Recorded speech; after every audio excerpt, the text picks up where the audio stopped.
असलामुअलैकुम दोस्तों, ਤੁਸੀਂ ਵੇਖ ਰਹੇ ਹੋ ਪਾਕ ਪੰਜਾਬ ਟੀਵੀ ਤੇ ਮੈਂ ਹਾਂ ਤੁਹਾਡਾ ਦੋਸਤ ਅਬਦੁਲ ਵਾਹਿਦ। ਦੋਸਤੋ ਮਾਸ਼ਾਅੱਲਾ, ਇਹ ਮੈਂ ਤੁਹਾਡੇ ਵਾਸਤੇ ਇਹ 92 ਏਕੜ ਦੋਸਤੋ 92 ਏਕੜ ਜ਼ਰਾਈ ਜ਼ਮੀਨ ਦੀ ਵੀਡੀਓ ਲੈ ਕੇ ਹਾਜ਼ਰ ਹੋਇਆ। ਇਨਸ਼ਾਅੱਲਾ ਉਮੀਦ ਹੈ ਕਿ ਭਰਾਵਾਂ ਨੂੰ ਇਹ ਬੜੀ ਪਸੰਦ ਆਵੇਗੀ। ਦੋਸਤੋ ਮਾਸ਼ਾਅੱਲਾ, ਇਹ ਆਪਣੇ ਇਲਾਕੇ ਦੀ ਜ਼ਮੀਨ ਹੈ ਕਿ ਆਪਣਾ ਜ਼ਿਲ੍ਹਾ ਪਾਕਪਤਨ। ਦੋਸਤੋ ਜ਼ਿਲ੍ਹਾ ਪਾਕਪਤਨ ਤੋਂ ਤਕਰੀਬਨ ਕੋਈ 14-15 ਕਿਲੋਮੀਟਰ ਅੱਗੇ ਜਾ ਕੇ ਪੀਰਗਾਨੀ ਮੇਨ रोड ਤੇ ਦੋਸਤੋ ਪੀਰਗਾਨੀ ਮੇਨ रोड ਤੇ ਇਹਦਾ ਤਕਰੀਬਨ ਕੋਈ 15 ਏਕੜ ਦਾ ਹੈਗਾ ਜੇ ਫਰੰਟ।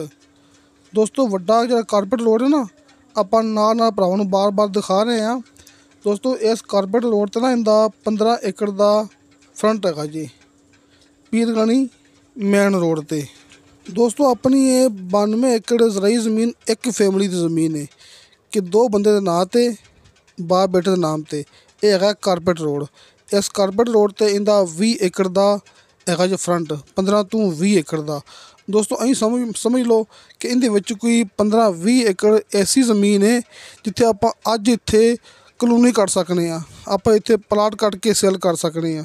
ਦੋਸਤੋ ਇਹ ਕੋਈ ਆਮ ਨਿੱਕਾ ਮੋਟਾ ਲਿੰਕ ਰੋਡ ਨਹੀਂ ਹੈਗਾ, ਇਹ ਵੱਡਾ ਕਾਰਪੇਟ ਰੋਡ ਹੈ ਜਿਹਨੂੰ ਕਹਿੰਦੇ ਨੇ ਪੀਰਗਾਨੀ ਰੋਡ, ਜਿਹੜਾ ਕਿ ਪਾਕਪਤਨ ਤੋਂ ਸ਼ਹਿਰ ਤੋਂ ਜਾ ਰਿਹਾ ਸ਼ਾਰਟਕਟ ਪੀਰਗਾਨੀ ਨੂੰ। ਦੋਸਤੋ ਇਹਦੇ ਨਾਲ ਜਿਹੜੀ ਆਪਣੀ ਜ਼ਮੀਨ ਹੈਗੀ ਨਾ, ਇਹ 92 ਏਕੜ, ਇਹਦੇ ਵਿੱਚ ਮਾਸ਼ਾਅੱਲਾ ਬਹੁਤ ਵੱਡਾ ਡੇਰਾ ਬਣਿਆ ਹੋਇਆ ਜੀ। ਦੋਸਤੋ ਬਹੁਤ ਵੱਡਾ ਡੇਰਾ ਬਣਿਆ ਜਿਹਦੇ ਵਿੱਚ ਆਪਣਾ ਡੇਅਰੀ ਫਾਰਮ ਬਣਿਆ ਹੋਇਆ ਹੈ। ਦੋਸਤੋ ਇਹਦੇ ਵਿੱਚ ਬਹੁਤ ਵੱਡਾ ਡੇਅਰੀ ਫਾਰਮ ਹੈ ਅਤੇ ਮਕਾਨ ਬਣਿਆ ਹੈ ਰਿਹਾਇਸ਼ ਵਾਸਤੇ, ਅਤੇ 2 ਟਿਊਬਵੈੱਲ ਲੱਗੇ ਹੋਏ ਨੇ ਬਿਲਕੁਲ ਛੱਤੀਆ ਅਤੇ ਮਿੱਠਾ ਪਾਣੀ ਹੈ। ਅਤੇ ਇਹ ਜ਼ਮੀਨ ਨੂੰ 6 ਮਾਹ ਦਾ ਨਹਿਰੀ ਪਾਣੀ ਹੈ। 2 ਟਿਊਬਵੈੱਲ ਲੱਗੇ ਹੋਏ ਨੇ, ਟਰਪੈਨ ਸਿਸਟਮ ਅਤੇ 6 ਮਾਹ ਦਾ ਨਹਿਰੀ ਪਾਣੀ ਹੈ। ਆ ਵੇਖੋ ਦੋਸਤੋ, ਇਹ ਆਪਾਂ ਅੰਦਰ ਦਾਖਲ ਹੋ ਗਏ ਹਾਂ। ਆਪਣੇ ਸੱਜੇ ਹੱਥ ਮਾਲਕਾਂ ਦੀ ਰਿਹਾਇਸ਼ ਹੈ ਜਿਹੜੀ ਕਿ ਦੀਵਾਰ ਹੋਈ ਹੈ। ਵੇਖੋ ਨਾਲ ਮਾਲਕਾਂ ਨੇ ਆਪਣੀ ਕੋਠੀ ਬਣਾਈ ਹੋਈ ਹੈ। ਦੋਸਤੋ ਉਹਦਾ ਦਰਵਾਜ਼ਾ ਵੱਖਰਾ ਹੈਗਾ ਜੀ, ਜਿਹੜਾ ਹੈਗਾ ਆਪਣਾ ਡੇਅਰੀ ਫਾਰਮ। ਦੋਸਤੋ ਇਹਦਾ ਗੇਟ ਵੱਖਰਾ ਹੈਗਾ ਜੀ। ਦੋਸਤੋ ਡੇਅਰੀ ਫਾਰਮ ਬਹੁਤ ਵੱਡਾ ਜੀ, ਅਸੀਂ ਸਮਝ ਲਓ ਕਿ ਤਕਰੀਬਨ ਕੋਈ 4-5 ਏਕੜ ਜਗ੍ਹਾ ਹੈ ਜਿਹਦੇ ਵਿੱਚ ਡੇਅਰੀ ਫਾਰਮ ਵੀ ਹੈਗਾ ਹੈ ਅਤੇ ਮਾਲਕਾਂ ਨੇ ਆਪਣੇ ਵਾਸਤੇ ਕੋਠੀ ਵੀ ਬਣਾਈ ਹੋਈ ਹੈ। ਆ ਵੇਖੋ ਭਰਾਵਾਂ ਦੇ ਸਾਹਮਣੇ। ਦੋਸਤੋ ਤਕਰੀਬਨ ਕੋਈ ਮਾਲਕਾਂ ਦੇ ਕਹਿਣ ਦੇ ਮੁਤਾਬਕ 5 ਏਕੜ ਜਗ੍ਹਾ ਹੈ ਜਿਹਦੇ ਵਿੱਚ ਮਾਲਕਾਂ ਨੇ ਆਪਣੀ ਰਿਹਾਇਸ਼ ਬਣਾਈ ਹੈ ਅਤੇ ਬਹੁਤ ਵੱਡਾ ਡੇਅਰੀ ਫਾਰਮ ਬਣਾਇਆ ਹੋਇਆ ਹੈ ਅਤੇ ਹਰ ਸਹੂਲਤ ਮਾਸ਼ਾਅੱਲਾ ਇੱਥੇ ਮੌਕੇ 'ਤੇ ਮੌਜੂਦ ਜੀ। ਦੋਸਤੋ ਇਹ ਜ਼ਮੀਨ ਤੋਂ ਨਾ ਤਕਰੀਬਨ ਕੋਈ ਅੱਧਾ ਕਿਲੋਮੀਟਰ ਫਾਸਲਾ ਜੀ, ਵੱਧ ਤੋਂ ਵੱਧ ਅੱਧਾ ਕਿਲੋਮੀਟਰ ਫਾਸਲਾ। ਉੱਥੇ ਇੱਕ ਬਹੁਤ ਵੱਡਾ ਅੱਡਾ ਹੈਗਾ ਹੈ, ਬਹੁਤ ਵੱਡਾ ਜਿਹੜਾ ਕਿ ਇੱਥੇ ਅੱਡਾ ਹੈਗਾ ਜਿੱਥੋਂ ਮੌਕੇ ਤੋਂ ਹਰ ਚੀਜ਼ ਮਿਲਦੀ ਹੈ। ਕਿ ਇਹ ਨਹੀਂ ਕਹਿਣਾ ਕਿ ਕੋਈ ਚੀਜ਼ ਲਿਆਉਣੀ ਤਾਂ ਸਾਨੂੰ ਪਾਕਪਤਨ ਸ਼ਹਿਰ ਜਾਣਾ ਪੈਣਾ ਹੈ, ਨਹੀਂ ਦੋਸਤੋ। ਸਿਰਫ ਅੱਧਾ ਕਿਲੋਮੀਟਰ ਸਫ਼ਰ, ਉੱਥੇ ਬੈਂਕ ਵੀ ਹੈਗੇ ਨੇ ਕਿ ਹਰ ਸਹੂਲਤ ਉੱਥੇ ਮੌਕੇ 'ਤੇ ਮੌਜੂਦ ਹੈਗੀ ਜੀ। ਇਹ ਵੇਖੋ ਆਪਾਂ ਮੁਕੰਮਲ ਲੋਕੇਸ਼ਨ ਨਾਲ ਕੈਮਰਾ ਘੁਮਾ ਕੇ ਦਿਖਾ ਰਹੇ ਹਾਂ। ਇਹ ਸਾਹਮਣੇ ਕੋਠੀ ਹੈ, ਆਪਾਂ ਅੰਦਰ ਆ ਗਏ ਹਾਂ। ਦੋਸਤੋ ਬੈਕ ਸਾਈਡ 'ਤੇ ਇੱਕ ਨਿੱਕਾ ਦਰਵਾਜ਼ਾ ਹੈ, ਆਪਾਂ ਉਹਦੇ ਜ਼ਰੀਏ ਅੰਦਰ ਆ ਗਏ ਹਾਂ। ਇਹ ਵੇਖੋ ਦੋਸਤੋ ਇੱਥੇ ਮਾਸ਼ਾਅੱਲਾ ਇਹ ਕੋਠੀ ਦੇ ਅੰਦਰ ਕੋਈ 4-5 ਕਮਰੇ ਹੈਗੇ ਨੇ, ਕਿਚਨ ਹੈਗਾ ਹੈ ਅਤੇ 2-3 ਵਾਸ਼ਰੂਮ ਹੈਗੇ ਨੇ। ਦੋਸਤੋ ਇਹ ਨਹੀਂ ਕਹਿਣਾ ਕਿ ਵੀਡੀਓ ਆਪਾਂ ਨੂੰ ਕਿਸੇ ਨੇ ਵਟਸਐਪ ਕੀਤੀ ਹੈ, ਨਹੀਂ ਦੋਸਤੋ। ਆਪਾਂ 2 ਦਫਾ ਮੌਕੇ 'ਤੇ ਜਾ ਕੇ ਤਸੱਲੀ ਕੀਤੀ ਹੋਈ ਹੈ ਇਹ ਜ਼ਮੀਨ ਦੀ। ਅਤੇ ਦੋਸਤੋ ਇਹ 92 ਏਕੜ ਜ਼ਰਾਈ ਜ਼ਮੀਨ, ਇਹਦੀ ਡਿਮਾਂਡ ਕੀਤੀ ਹੈ ਮਾਲਕ ਨੇ ਫੀ ਏਕੜ ਦੇ ਹਿਸਾਬ ਨਾਲ 32 ਲੱਖ ਰੁਪਇਆ।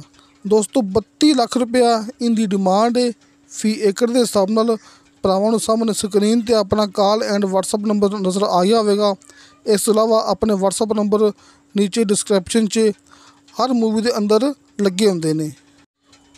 ਇਹ ਨੰਬਰ ਹੈ ਸਾਹਮਣੇ ਆਪਣੀ ਸਕਰੀਨ 'ਤੇ। ਦੋਸਤੋ ਨੰਬਰ ਹੈ ਭਾਈ ਸ਼ਫਕਤ ਸਾਹਿਬ ਦਾ। ਇਸ ਨੰਬਰ 'ਤੇ ਤੁਸੀਂ ਕਾਲ ਵੀ ਕਰ ਸਕਦੇ ਜੀ ਅਤੇ ਵਟਸਐਪ 'ਤੇ ਮੈਸੇਜ ਵੀ ਕਰ ਸਕਦੇ ਜੀ। ਅਗਰ ਆਪਾਂ ਗੱਲ ਕਰੀਏ ਠੇਕੇ ਦੀ, ਦੋਸਤੋ ਇੱਥੇ ਠੇਕਾ ਚੱਲਦਾ ਪਿਆ ਫੀ ਏਕੜ ਦੇ ਹਿਸਾਬ ਨਾਲ 90,000 ਰੁਪਇਆ। ਦੋਸਤੋ 90,000 ਇੱਥੇ ਫੀ ਏਕੜ ਦੇ ਹਿਸਾਬ ਨਾਲ ਸਾਲ ਦਾ ਠੇਕਾ ਹੈ ਅਤੇ 2 ਟਿਊਬਵੈੱਲ ਲੱਗੇ ਹੋਏ ਨੇ, ਟਰਪੈਨ ਸਿਸਟਮ ਅਤੇ 6 ਮਾਹ ਦਾ ਇਸ ਜ਼ਮੀਨ ਨੂੰ ਨਹਿਰੀ ਪਾਣੀ ਹੈ। ਬਾਕੀ ਦੋਸਤੋ ਮੈਂ ਭਰਾਵਾਂ ਨੂੰ ਇਹ ਗੱਲ ਦੱਸ ਚੁੱਕਿਆ, ਬਲਕਿ ਦੁਬਾਰਾ ਫਿਰ ਮੈਂ ਭਰਾਵਾਂ ਨੂੰ ਦੱਸ ਦਿੰਦਾ ਕਿ ਇਸ ਜ਼ਮੀਨ ਦੇ ਅੰਦਰ ਕੋਈ 15-20 ਏਕੜ ਐਸੇ ਹੈਗੇ ਨੇ ਜਿੱਥੇ ਆਪਾਂ ਕਲੋਨੀ ਕੱਟ ਸਕਦੇ ਹਾਂ। ਆਪਾਂ ਉੱਥੇ ਟਾਊਨ ਕੱਟ ਕੇ ਪਲਾਟ ਕੱਟ ਕੇ ਆਪਾਂ ਸੇਲ ਕਰ ਸਕਦੇ ਹਾਂ। ਦੋਸਤੋ ਇਹ ਵੇਖੋ ਇਸ ਲਿੰਕ ਰੋਡ 'ਤੇ ਇਹਦਾ 15-20 एकड़ ਦਾ ਫਰੰਟ ਹੈ। तो ये 15-20 एकड़ ज़मीन है ना कि इस कारपेट रोड ਤੇ ਪਈ ਦੋਸਤੋ। ਇਹ कारपेट रोड ਕੀ ਮਾੜਾ ਮੋਟਾ कारपेट रोड ਨਹੀਂ ਹੈਗਾ। ਇਹ ਜਾ ਰਿਹਾ ਹੈ ਪੀਰ ਗਲੀ ਨੂੰ, ਜਿਹੜਾ ਕਿ ਪਾਕਪਤਨ ਸ਼ਹਿਰ ਤੋਂ ਆ ਰਿਹਾ ਹੈ ਤੇ ਪੀਰ ਗਲੀ ਨੂੰ ਜਾ ਰਿਹਾ ਹੈ।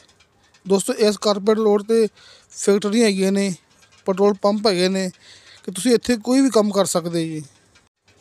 ਲੇਕਿਨ ਦੋਸਤੋ ਆਪਾਂ ਨੂੰ ਇਹ ਜ਼ਮੀਨ ਬਣਦੀ ਪਈ ਹੈ ਜ਼ਰਾਈ ਦੇ ਹਿਸਾਬ ਨਾਲ, ਕਿ ਇਹਦੀ ਡਿਮਾਂਡ ਕੀਤੀ ਹੈ ਮਾਲਕ ਨੇ ਜ਼ਰਾਈ ਦੇ ਹਿਸਾਬ ਨਾਲ ਕਿ 92 एकड़ ਜ਼ਰਾਈ ਜ਼ਮੀਨ ਹੈ ਨਾ ਤੇ 32 ਲੱਖ ਦਾ ਫੀ ਏਕੜ ਦੇ ਹਿਸਾਬ ਨਾਲ ਡਿਮਾਂਡ। ਲੇਕਿਨ ਡਿਮਾਂਡ ਦੇ ਵਿੱਚ ਕੀ 19-20 ਦਾ ਫਰਕ ਆ ਸਕਦਾ ਹੈ। ਦੋਸਤੋ ਆਪਾਂ ਗੱਲ ਕਰਨੀ ਤੁਹਾਡੇ ਨਾਲ ਬਿਲਕੁਲ ਸਿੱਧੀ ਜੀ ਕਿ ਸਾਨੂੰ ਮਾਲਕ ਨੇ ਕਿਹਾ ਸੀ ਕਿ ਇਹਦੀ ਡਿਮਾਂਡ ਕਰਨੀ 35 ਲੱਖ ਰੁਪਇਆ ਤੇ ਆਪਾਂ ਤਕਰੀਬਨ ਕੋਈ 32-33 ਦੇ ਆਸ-ਪਾਸ ਜ਼ਮੀਨ ਦੇ ਦਿਆਂਗੇ।